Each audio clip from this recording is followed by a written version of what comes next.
Hello les filles, les gars. Parce que bon, il n'y a pas que des filles ou des gars sur ce groupe, excusez-moi. Alors, dernière vidéo de la journée parce que bon, ça fait un peu de boulot en montage. Ça paraît pas comme ça, mais bon, la vidéo c'est facile à tourner, mais enfin le montage c'est un peu amer. Donc n'hésitez pas à activer la petite cloche, à vous abonner et à partager la page. Ou à partager les vidéos, ou à commenter tout simplement. Mais bon, je vous remettrai tout ça dans le montage. Donc il y a eu pas mal de vidéos aujourd'hui, du coup, comme je vous le disais. Alors aujourd'hui, je vais vous montrer avec quoi je me démaquille. Je vais vous montrer quelques produits que j'ai pu utiliser, du coup, pour le corps, pour les cheveux, tout ça. Et vous dire ce que j'en pense. Ah, il y en a encore. Je pense. C'est vraiment... Ah, mais attendez. J'en ai plein, donc je peux vous montrer. Peut-être que sur vous c'est nickel, sur moi ça n'a pas été. Ou alors peut-être. Donc on pourrait dire que c'est un top ou flop. Donc tout d'abord pour me démaquiller, moi je l'ai depuis un moment. Alors souvent je prends ces chiffons là. Ces chiffons, on va dire, ces éponges que je mouille et du coup je me démaquille avec, ça va très bien. Mais quand j'ai rien de tout ça et quand c'est au sale et tout, j'utilise le Sephora lait démaquillant ultra fondant visage et yeux, huile de macadamia. Ça fait un petit moment que je l'ai. Je sais même pas s'il y a une date dessus, vous voyez. Mais bon. Il marche encore. Et aussi il y avait le bleu transparent, j'aimais bien. Celui-là, je vous le conseille. Ensuite on va continuer sur le corps. Alors, ça c'était un top. Là j'ai un flop. Pour moi c'était un flop.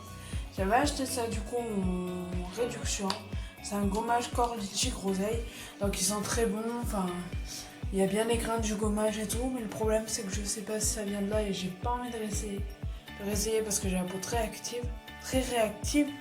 J'ai une crise urticaire dans la nuit et il a fallu que je prenne un antihistaminique pour que ça passe. Et en fait, comme par hasard, le soir même, j'avais passé de ça sur mon corps en fait. Donc pour moi, c'est un flop. Ensuite, on va continuer sur les flops. J'ai un Palmolive après shampoing que j'avais acheté à Action. Ils sont très bons. Mais par contre, ils démêlent pas. Ils démêlent pas du tout. Enfin, ça fait pas son taf, tout simplement, quoi. Vous n'avez pas du coup payé cher, donc voilà. Mais bon. Voilà. Ensuite, donc on va aller un peu dans les tops quand même. Donc lui, je l'utilisais à un moment donné, mais je vous expliquerai pourquoi je ne l'utilise plus.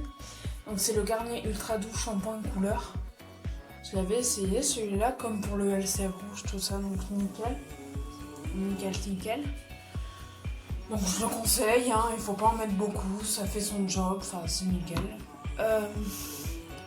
Ensuite, voilà pourquoi je n'utilise plus ce shampoing. J'utilise le L'Oréal Professionnel shampoing éclat pour cheveux gris et cheveux blancs parce que comme vous le verrez, j'ai des mèches blanches. Moi et ma mère, on a les cheveux très clairs. Ma mère se fait faire des décos, moi je me fais faire des mèches. Et du coup, c'est pour ça qu'on se lave les cheveux avec ce shampoing. Parce que du coup, si vous vous lavez les cheveux par exemple avec ça, ça va jaunir tout de suite. Alors qu'en plus, ça permet que ça dure plus longtemps, en fait, que ça va rester plus longtemps et que ça va intensifier le blanc. Voilà, ça peut faire du bien. Ensuite, je vais vous parler d'un top encore. Donc c'est le Amika Norme Corps Signature après shampoing, comme ça. J'ai acheté chez ma coiffeuse est de très bon conseil et tout, c'est elle qui me fait les mèches, elle qui me coupe les cheveux et tout. Elle est géniale. Vous lui expliquez, même elle regarde vos cheveux, elle vous sort les produits, elle force pas la vente puisque c'est moi qui lui en avais demandé un du coup. Lui, alors vous en mettez une pointe, même vous pouvez le laisser 2 secondes, vos cheveux ils sont démêlés. C'est efficace, Voilà. Je crois que j'ai montré tous les produits que j'avais là. Ah si. Je voulais essayer le fameux charcoal comme ça qu'on trouve à Action. Alors ça blanchit les dents, mais finalement c'est qu'un dentifrice. C'est pas du vrai charbon dedans, je pense. Après il y a un truc qui blanchit bien les dents. Je le fais de temps en temps, c'est ça, le bicarbonate. Vous pouvez vous en servir de bonne bouche et pour vous brosser, donc vous en mettez un peu sur la brosse à dents ou alors directement sur le dentifrice et nickel. Et aussi j'avais essayé le citron et tout ça, ça marche bien. Donc voilà, il n'y a pas besoin d'acheter 100 000 produits pour... voilà. Après je suis désolée, comme certaines vidéos je sais, il y en a qui font produits terminés. Alors moi j'essaie de vous montrer des produits qui ne sont pas forcément terminés, mais voilà ce que j'en pense tout au long. Ah oui, pour le corps j'utilise du Sanex que j'achète aussi à Action. Et le Sanex, c'est le seul qui ne me gratte pas la peau en fait. C'est le seul qui va bien. Donc voilà, après, c'est tout ce que je peux vous dire, je crois. Un jour, je vous ferai la même chose pour les masques. J'essaierai de retrouver sur internet l'image du masque, comme ça sera plus simple. Parce que je garde pas tous les emballages. Alors il y en a certains que j'utilise encore, que je rachète. Mais voilà, après, j'essaierai de vous faire vraiment tout sur les produits. Donc là, ce que je vais faire, c'est que je vais me démaquiller. Après, j'irai à la douche. Après, je ferai mes petits soins, mes petites crèmes skincare. Et puis voilà. Alors, je vous fais des gros bisous. Je vous dis à demain parce que je ferai sûrement des vidéos. Et puis voilà. Des gros bisous. Bye bye. Et merci d'avoir regardé cette vidéo en tout cas.